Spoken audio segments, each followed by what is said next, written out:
And let's see. Yeah, and this supernatural sort of gift he had, apparently it was something he had from a very young age, even before he even became a monk, because he told one day a Yeah. story about how when he was a lay person, he once went to a theater and people were there laughing at some show that was being shown. And Elder Ephraim said, I was shocked to see that there were demons beside everyone on stage and in the audience. He said some of the demons were on top of their heads, others were right in their face, while others got under their clothes. But none of these people could see the demons. Only a few of them scratched themselves as a result of the demon's presence. And I said to myself, my, the demons are ensnaring us and we don't even realize it.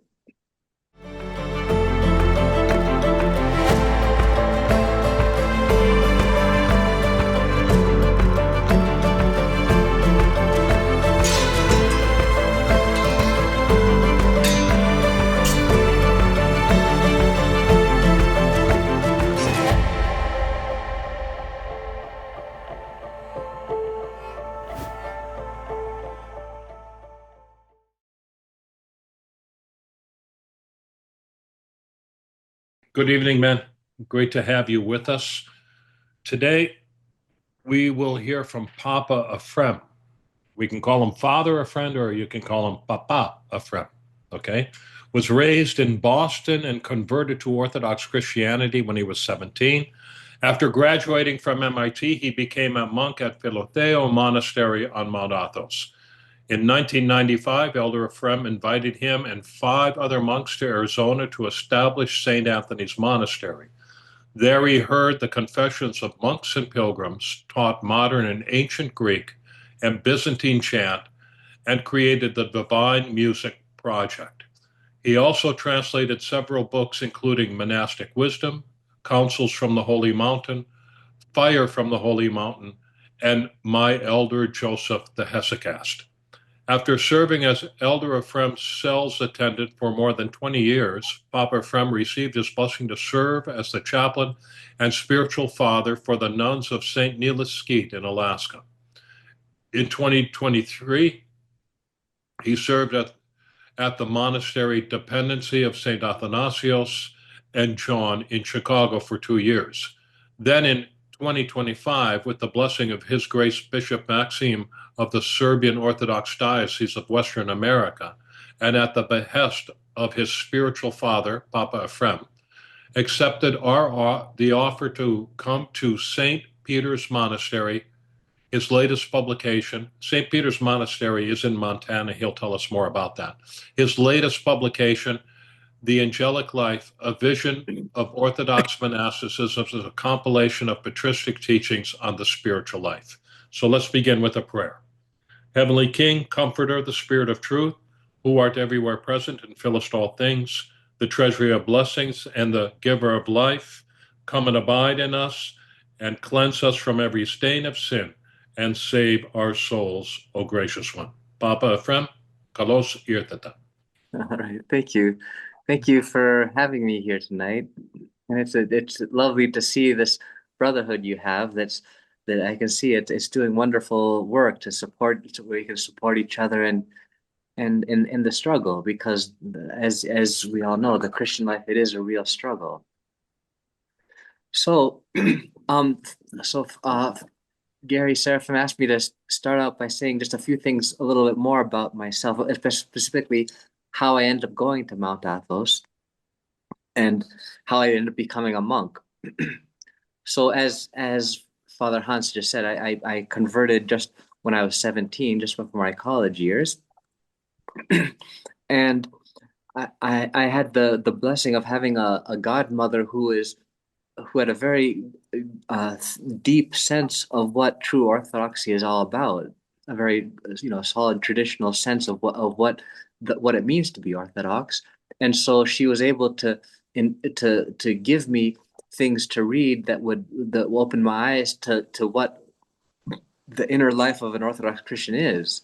So she gave me books for example, The Ladder of Divine Ascent by Saint John of Sinai at the Climakos, and she gave me also the books about Saint Silouan the Athonite. And so, as I was reading these books, I saw that there's this thing called monasticism, and there's this thing called Mount Athos. And so, before my last year of college, I had in that summer I had the opportunity to go for 5 weeks to Greece, and I spent most of that time on Mount Athos because I wanted to see with my own eyes what Mount Athos really is and what monastic life really looks like. And of course, I loved it very much. It was beautiful there. And I even had the huge blessing to meet Saint Paisios, and he advised me to finish college and then see if I still want to become a monk. And so yeah, so that and while I was pondering becoming a monk, it's true. I mean, I did have a degree from a good college, but I realized that you can't do everything in life. And yes, I mean, I could put this to good use, having a degree in engineering and whatnot. But another person who also went to MIT and also went then abandoned it all and became a monk on Mount Athos, and now he's actually a bishop in Greece, Metropolitan Nikolaos Hadjinikolaou. He said to me, his train of thought was this: why should I spend my life making better refrigerators when the old refrigerators work already? There's in other words, because that's what an engineer do. It's make tangible things that would help people, but in a very indirect way. And so this resonated with me because I wanted to have something in my life that had eternal value and meaning, and not just have a 9 to 5 job where all I'm doing is just getting a paycheck. So yeah, so I found the idea of going to Mount Athos and being a monk very inspiring and very a noble kind of thing. And so, well, I'll just say one other sort of amusing story about how I ended up at the specific monastery I ended up at, because just before going to Mount Athos the second time after I'd finished college, just before this, I met Elder Ephraim for the first time. Oh, and now I should make a big parentheses. Who is Elder Ephraim? I'm sure many of you already know who Elder Ephraim or Yaranda Ephraim is, as he's called in Greek. But let me just say very briefly who he was. He was born in 1928 in Greece, and when he was only 19, he went to Mount Athos and became a disciple of Saint Joseph the Hesychast, and he was with him for 12 years until the repose of Saint Joseph. And and after the repose of Saint Joseph, he, many people started going to Elder Ephraim for spiritual guidance and becoming his disciples. And he was because he had so many disciples, and he was bringing so much life into Mount Athos, which at the time was at a decline. He was chosen to populate one of the 20 large monasteries on Mount Athos, Philotheo it's called, and become its abbot. So this was in the early 1970s. And while he was abbot of Philotheo, he really brought a tremendous new life and light to Mount Athos, and they are literally bursting at the seams with monks because he was such a talented and inspired guide of souls. And but then in the late 70s, he had a health issue that made him go to North America, to London, Ontario, and to New York City.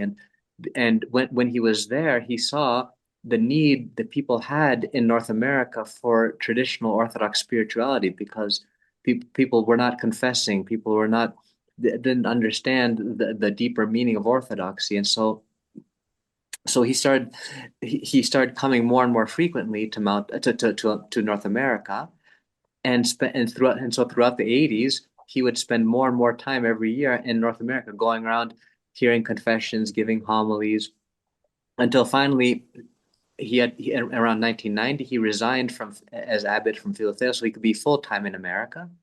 And that's when and then in the 90s is when he also established many monasteries throughout North America. And so his largest monastery is St. Anthony's Monastery. He established in 1995. And this is where he lived for the rest of his life until he reposed in 2019. So that's just in a very short, a very small nutshell what who Elder Ephraim was. But he was someone who was adored and loved by thousands of people because people would just come streaming to him because he had so much love and so much humility and so much wisdom and discernment, and even clairvoyance, where he would be able to see supernaturally into people's souls and help them in this way. So anyway, getting back now to me, so when I met Elder Ephraim just before going to Mount Athos in order to become a monk, I I told him, I think I'm going to go to Mount Athos and be a monk. What do you think? What monastery should I go to? Because there's 20 monasteries there. And he just said with a smile, "Come to Philotheu." So I was thinking, well, what do you think? What do you expect the guy to say? Of course, he'll tell me to go to his own monastery. But I was also thinking, well, they do say he's a very holy man, so you can't go wrong, listening and obeying a holy man. So I ended up going to Philotheu. This after college, I went to Mount Athos to go to Philotheu to become a monk. But what happened was when I got to Philotheu,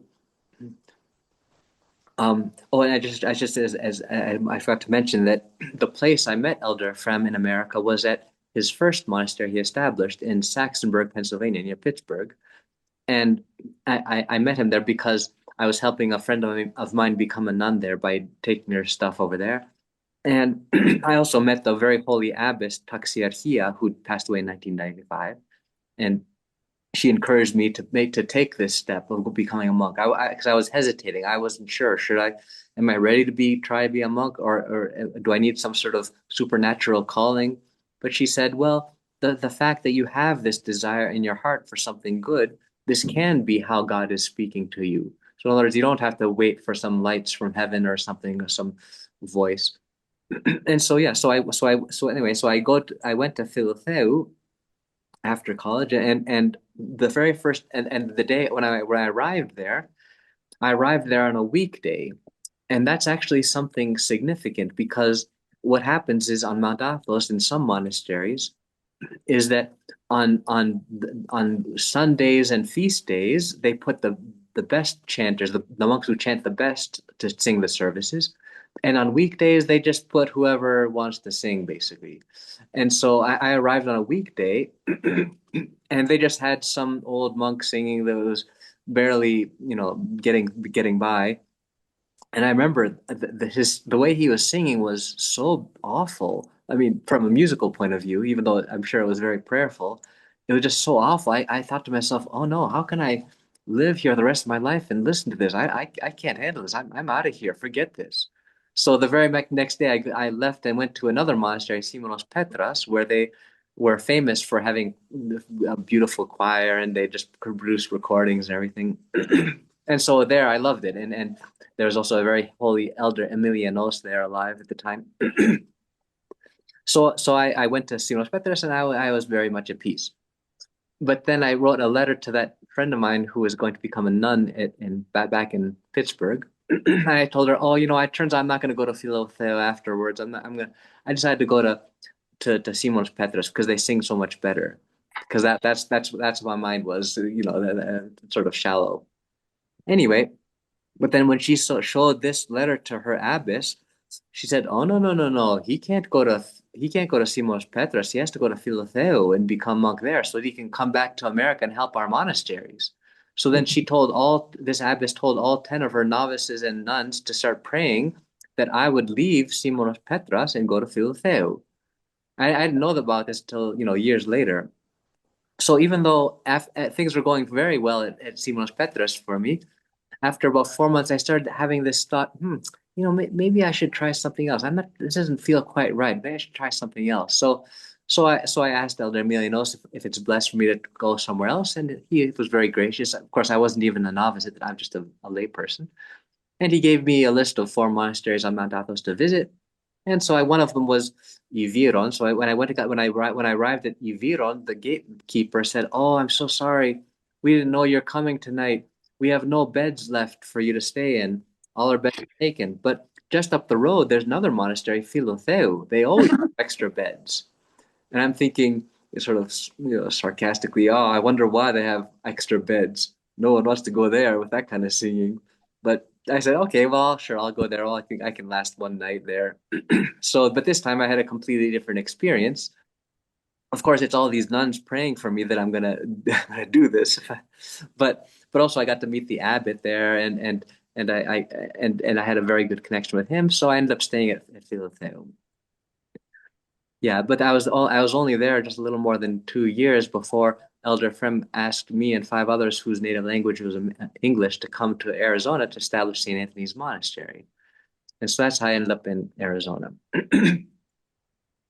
So now to talk much more about Elder Ephraim because he's much more interesting and fabulous to hear about.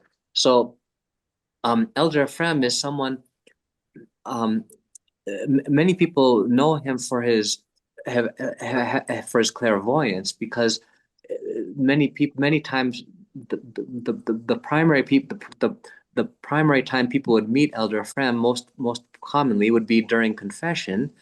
And it's true that just hundreds and or even perhaps even thousands of times people have gone to him for confession, and he would have a gift of clairvoyance where he'd be able to see exactly what this person what's going on in this person's soul and what this person needs. And so and people were constantly astonished how he would know everything about them, and even, for example, even know their names without even ever having met them. And and and but but so even though he did have this very powerful gift of clairvoyance, what I saw when I was living with him those 23 years in Arizona as I was a cell attendant was not his clairvoyance on a daily basis, but primarily his humility and his love. And so I'll just tell you a few stories I haven't I that sort of illustrate this humility and the love he had. So um one day we so in monasteries they usually have readings during the meals, and one day the reading during the meal was from the series the Evergetinos, and the reading said something along the lines that a worldly person hates it when you insult them and loves it when you praise them, but a saint, they hate it when when you praise them, and they love it when you insult them, because of course the saint is trying to deepen his humility. And so when I heard that, I was thinking, huh, well, my elder Ephraim, he's like a saint. So that means that he'll really love it if I insult him. So all I have to do is just wait for some opportunity to insult him, and then he'll be really happy. So, and I was sort of like shallow in my head. But anyway, so I was just waiting for an opportunity to insult him, and then that would make him happy because, the Holy Father say, if you please your elder as a disciple, you pleased God. So one day he was just going into his room, and he pulled out the key and put it in the door and in the hole, but it wasn't going in. And then he looked at it, and he saw that he had put it upside down. And then so he said out loud, "Oh, I who am upside down put the key in upside down."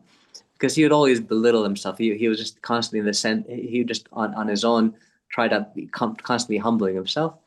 And so I saw this is my opportunity to chime in.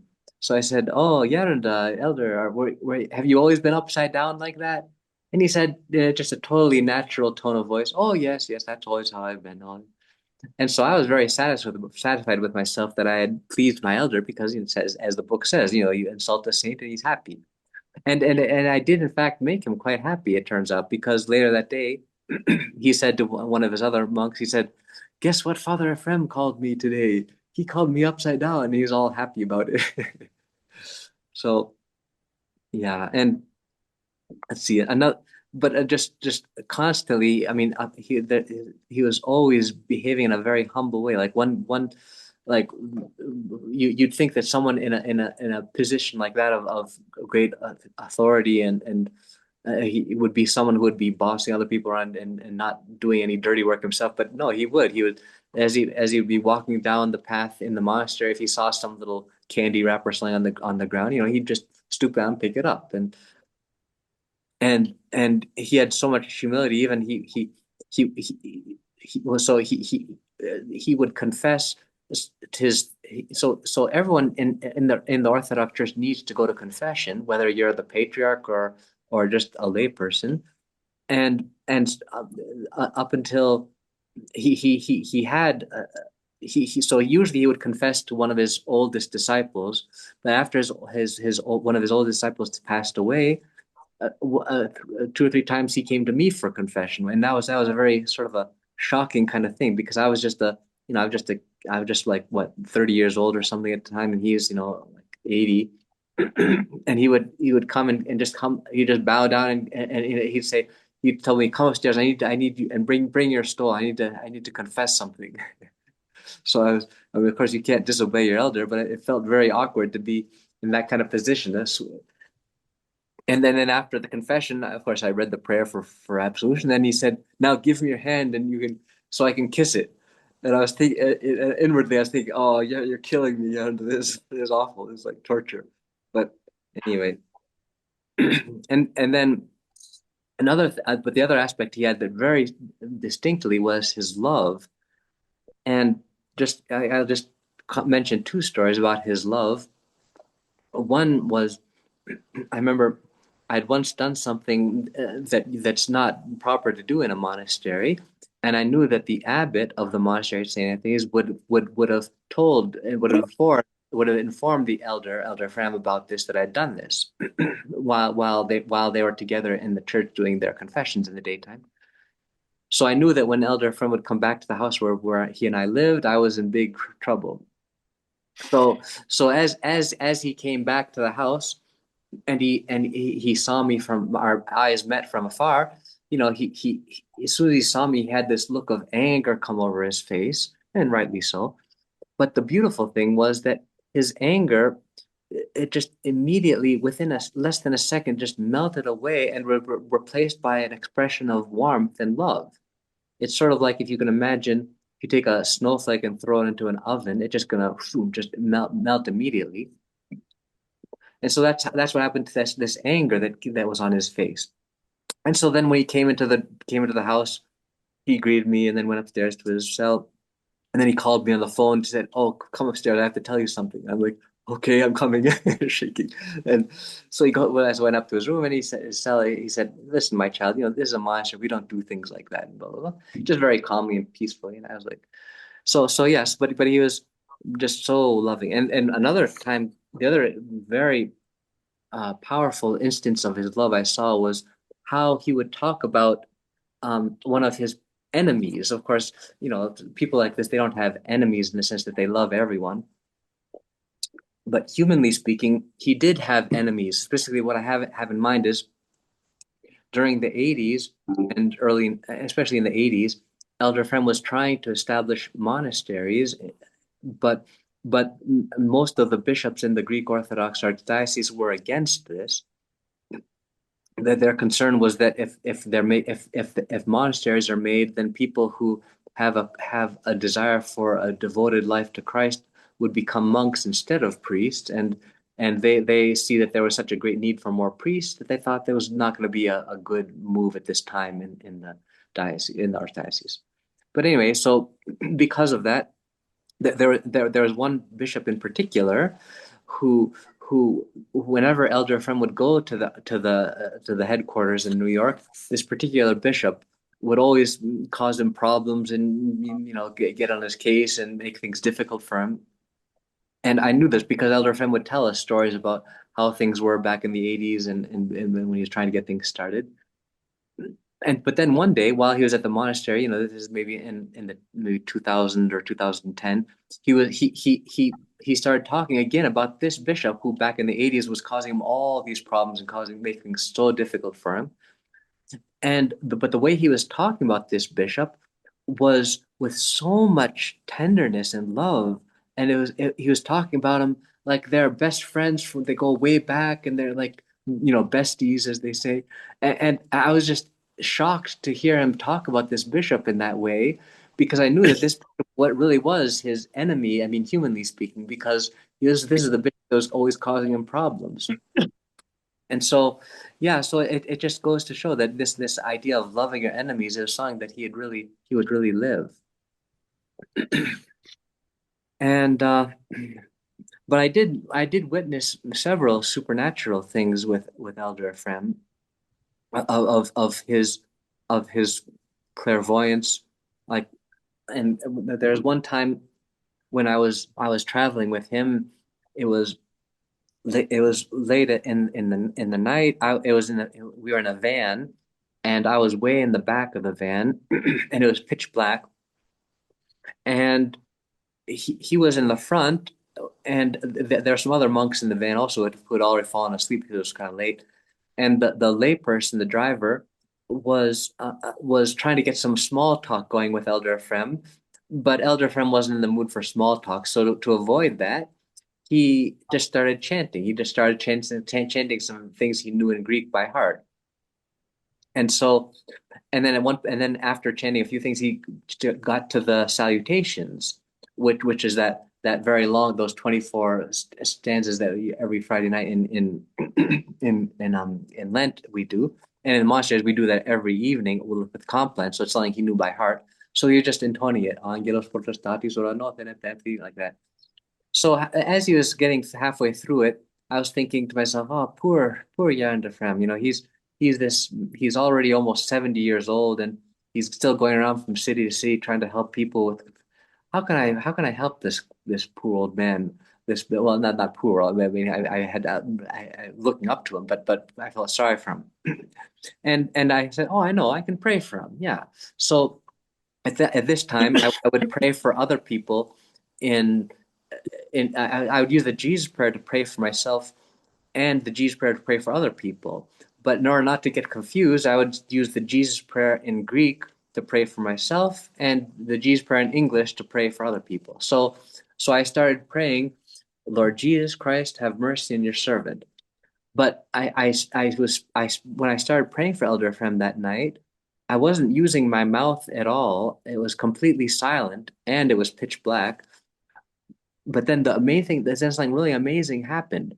As soon as I finished saying the Jesus prayer for him once, like this, only in my mind, mentally, he immediately interrupted himself right in the middle of what the part he was intoning of the salutations, and then started intoning this in English with his heavy Greek accent. Lord Jesus Christ, have mercy on us. Lord Jesus Christ, have mercy on us. And at first, when I heard him do that, I said, "Oh no, he caught me." But then I said, "Oh wait, I'm not doing anything bad. That's okay." So, so he went on like that for a little while, and then stopped. So then the following day, I wanted to know how did that happen? How did he? Because it wasn't. There's no way we can say this is coincidence because it wasn't like it was like a minute later or 5 minutes. It was like immediately as I began praying for him in English, he not only started saying the same prayer, but even in the same language I was saying it. So, so I asked him, and I didn't really, I was kind of embarrassed to even approach him because, I have the utmost respect for him. I can't really just say, "Hey, what did you do last night? Well, how'd you do that?" So I wanted to say sort of in a roundabout way. I said, "So Yanda, when people pray for you, do you feel it?" He says, "Yes, my child, I feel it, and I'm grateful to them." So but now in hindsight, I regret not asking him, well, how do you feel it? And do you see like the words coming out of their mouth or what do you like get vibes or so yeah, I guess we'll never know how he felt it. And yeah, another interesting thing happened once when I was his driver.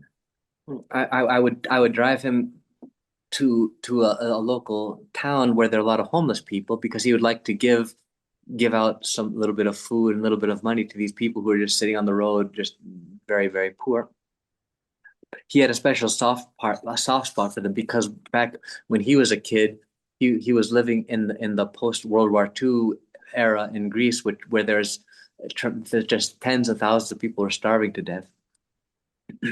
So so one day, um, as we were driving into the town, he took a bottle of water and just drank it, started drinking, but then it went down his windpipe instead of his esophagus. So of course he started coughing and hacking really violently.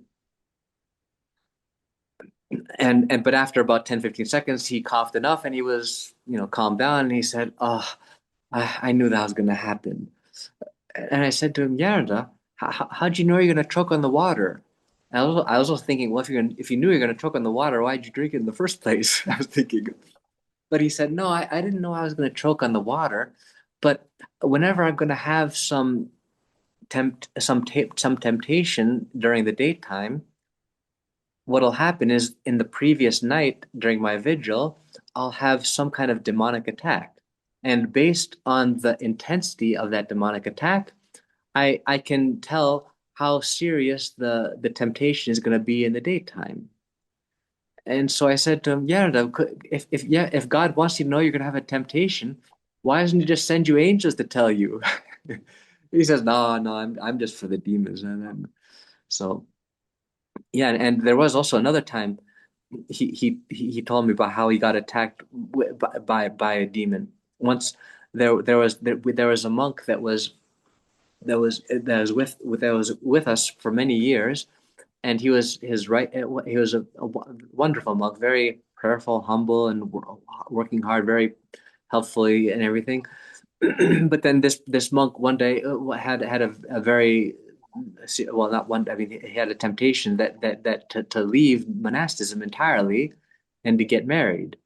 And this, I mean, it doesn't happen very often, but occasionally it does happen that a monk will for whatever reason end up abandoning monasticism. And so this monk did that, and this is something that caused Elder Ephraim tremendous pain, also because of the way he left. Instead of telling Elder Ephraim, "I'm having a hard time. I think I'm just going to leave and get married," this monk just decided to just disappear one night and leave a note on his bed, and so that brought tremendous pain for Elder Ephraim. It was so painful for him. He said, I don't even want, please don't even tell me his name. Don't even mention his name, because it just brings back all the pain and all the sorrow I have for this person." So anyway, so then then about, and we didn't hear much about this person, this monk, this former monk, where he was. But then after about 4 months, he 4 or 5 months, someone did inform me, "Oh, Father so and so is there, and he's doing this, and he's got that job and whatever." And I thought this is something that Elder Friend might want to know. So so as usual, since I was his celadon, that means I'm sort of like his secretary, which I write all his letters, I write all his messages and things. So I as I and he told me he always wanted me to give him messages, not orally but in writing, because that way he can read it at a time when it's most convenient for himself. So as usual, I just wrote up a letter and put it on his bed, explaining to him the news I had heard about this monk who had left. So that when he got back from town, or wherever he was, he saw the note. And then, but then, then afterwards, he came back down and said to me, "Oh, what I suffered because of the note you wrote for me." I said, "Whoa, yeah, no, what happened?" He said, "Yeah. So as soon as I walked into my room, a demon came out from under the bed and attacked me. I wrestled him off and I was okay. And then I saw the note you wrote on my bed.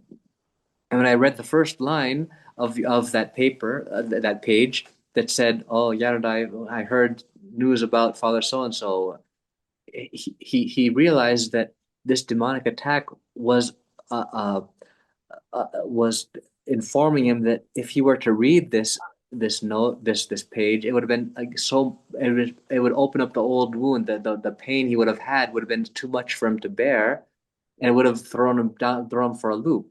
So he said, "Oh, so I just couldn't read what you write. I just had to just tear it up and throw it away and not read it." So yeah, he had a real soft spot for his disciples too. Yeah, and really for everyone. And let's see. Yeah, and this supernatural sort of gift he had, apparently it was something he had from a very young age, even before he even became a monk, because he told me a Yeah. story about how when he was a lay person, he once went to a theater, and people were there laughing at some show that was being shown, and Elder Ephraim said, I was shocked to see that there were demons beside everyone on stage and in the audience. He said some of the demons were on top of their heads, others were right in their face, while others got under their clothes. But none of these people could see the demons. Only a few of them scratched themselves as a result of the demon's presence. And I said to myself, my, the demons are ensnaring us and we don't even realize it. And when Elder Ephraim told me this, it one thing that struck me is that this was way back in the 1940s in Greece, which was at that time a very conservative, Christian country.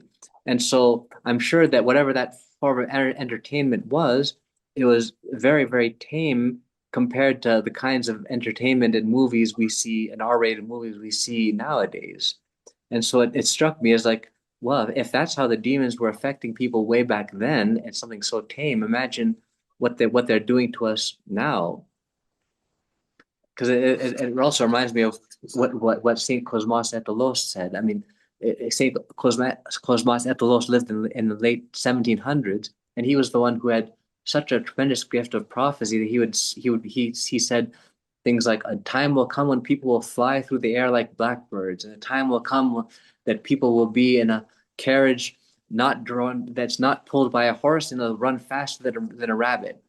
And this Saint Cosmas also said something else about technology. He said a day will come when the devil will have his box in everyone's house, and you'll know it's the devil's box because of the two horns sticking out of it.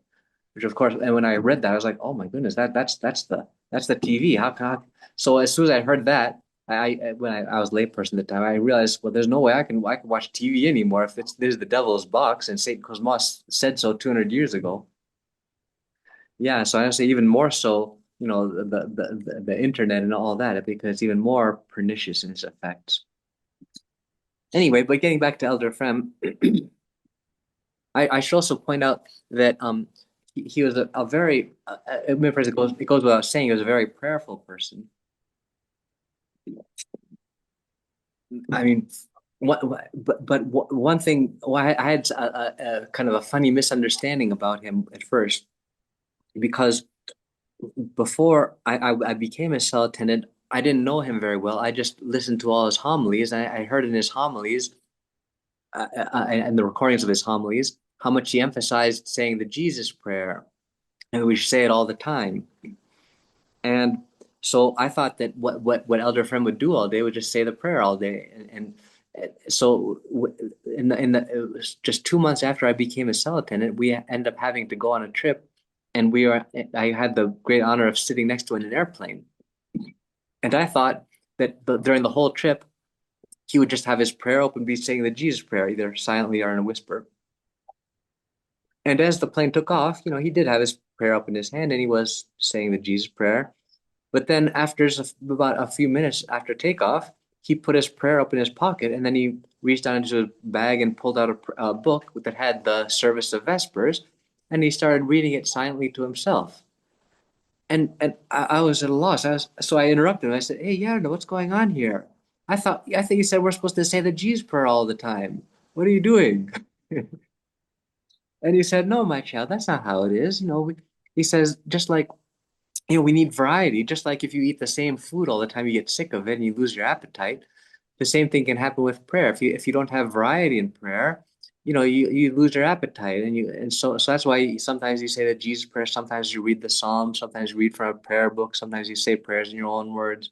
By this way with the variety you keep your appetite. You can continue praying much better and longer. Yeah, and I remember also one time, I remember it was on the Nativity, Christmas, and this was at St. Anthony's, and this was at a time when I was his only cell attendant, and he always kept his building locked, but we each had a key. But one day, I forgot my key, and I didn't realize it until he had already gone back to his room.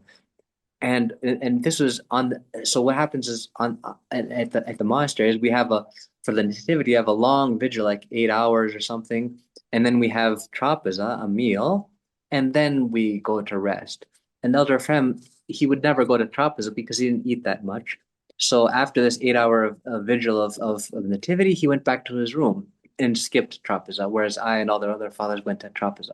But then after trapeza, which lasts about a half hour, and I came back to his house and to our house, and I saw that, oh no, I forgot my key. I'm locked out. So what do I do now? And it's cold.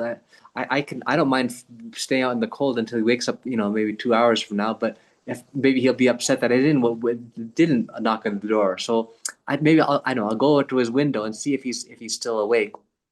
So I go to his window to see if he's there, and I saw him just on his knees in front of an icon of the Panagia, just with his hands out like this, praying. So what that means is he must have been there for like half an hour. Just he just so much in love with the Panagia and the saints that he just 8 hours of that prayer vigil wasn't enough for him. So he wanted even more. So he just so I waited until he finally got up, and then I knocked on the window and he came and opened up for me. So, but Elder Ephraim also had a tremendous sense of humor. I mean, he was just so joyful all the time. I mean, it's, for example, like in Arizona, it's in the desert. It's always very hot and dry, and we planted all kinds of plants there just to decorate the place. And one day we were walking down a path, and he said to me, "Papa, you know what these plants are thinking?" No, I don't. Yeah, I don't know what the plants are thinking. What are they thinking? He says they're thinking, water, water. And another time, uh, he told me a story about how he himself told me this story about how he played a joke on one of the monks. So this was back when he was on Mount Athos. He once he went into town into the city Thessaloniki with one of his monks who hadn't been out of Mount Athos for many years, and so they were both going into a bank, and he was just before they got into the bank, Elder Ephraim saw that in front of the bank door there was a pad, the kind you step on and makes the door open automatically. And Elder Ephraim recognized it for what it was because he'd seen that kind of thing before, but he also knew that this other monk had probably never seen that in his life. So he stopped the monk and says, "Wait, Father, you remember how in the lives of the saints we the saints would go in front of a church, a locked church, they would pray, and the doors would open automatically. So say a prayer that God will open the doors of this bank, and it'll be a good sign from God." And this unsuspecting monk didn't realize that he was being set up, so he just said, "Oh my God, may the doors open for us." Whatever he said, and then they took a few steps, and then it opens. Oh, Voxa Toteo! He just all delighted that the doors opened.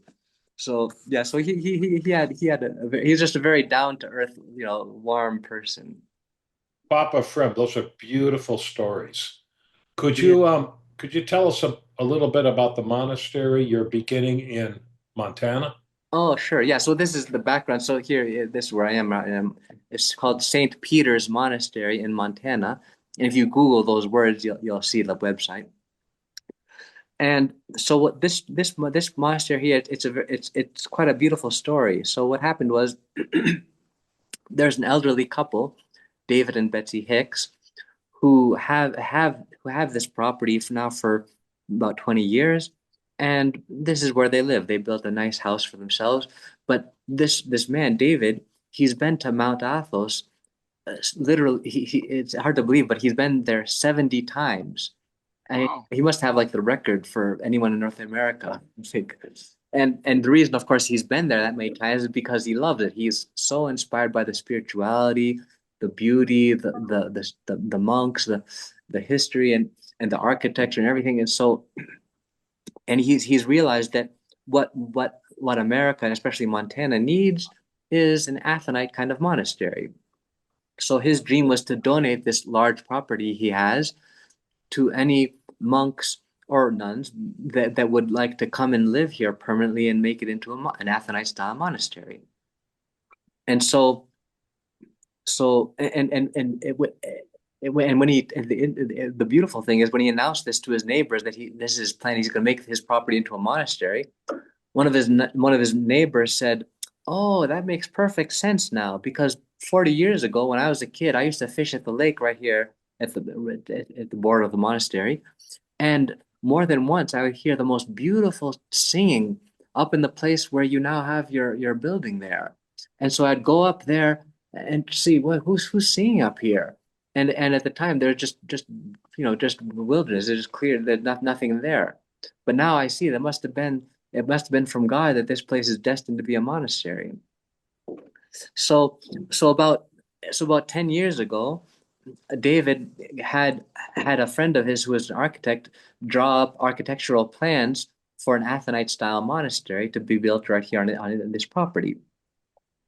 And then he also got in touch, he arranged with his parish priest to have every summer a summer camp for kids ages 16 to 22 where they would come for a week and stay here, and they're just intense, and they in the mornings they would work for 4 or 5 hours laying stones, and David would show them how to lay stones so that they could build up the foundations for this architectural plans that they have for this huge monastery.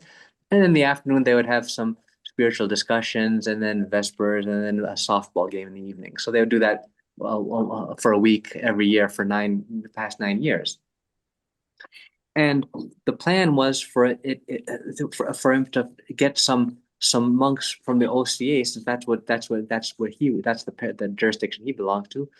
And the OCA bishop wanted to, but then things fell through, and he wasn't able to send anyone. So then he started asking other jurisdictions. Do you know anyone who might want to come here and become any monks who might want to come and make an Athonite style monastery in English? But he was very insistent that he wants it in English because here in Montana, something like 97% or something of the people who are Orthodox are converts. And so that they don't know Greek or Russian or Serbian, so they all know English. So it would make very much sense for a monastery here to be functioning in the English language. And so as he asked around, more and more people, several times people told him, "Oh, you got to get Papa Ephraim. He'd be just right for this." So so finally he did get in touch with me and invited me to come here this past summer. And so I did come out and see. I saw that it's a very beautiful place, but especially I got to meet many of the people, and I saw that yes, there is tremendous potential and desire for this to become a monastery. So I asked my bishop, and I asked my spiritual father, and I was a little hesitant, but my spiritual father really insisted, no, this is much better. This is look like God's will for you. So yeah, I figured, well, since I'm out of obedience to my spiritual father, I was confident that things will go well because there's a basic principle in Orthodox spirituality, especially monasticism, that when you're obedient to your elder, your spiritual father, God will bless this. Yeah, so that's how I ended up here. So now, the only problem here at this monastery is that there are only two buildings that are livable. One is the building where David and Betsy live. That's their house, and so they'll donate that, of course, to the monastery after they repose. But right now they need a place to live, so they'll be there. So there's the only other building that's livable is this building I'm in right now, and it's a beautiful little house. The only problem is just it has one little bedroom up in the loft, and there's no room for anyone else to come and stay, whether they wanted to stay overnight as a pilgrim or come and stay permanently as a novice or monk. So even though there are about a dozen people, another dozen men who have expressed an interest in becoming novices here, I've unfortunately had to tell them that, well, until we build something where you can live, you'll have to wait. And so that's the plan, is that in the spring, if we can raise enough funds, we'll start building a two-story log cabin in which we'll have rooms for overnight visitors and for people who want to be novices. So that's how things stand right now with St. Peter's Monastery. Men are in crisis. And men are in crisis because they don't know who they are or what they were created for. It affects their lives in big ways. You were not meant to struggle alone. Step out of the chaos. Discover the man that God created you to be. We challenge you. Join us. You will discover a life worth living. Join the Brotherhood.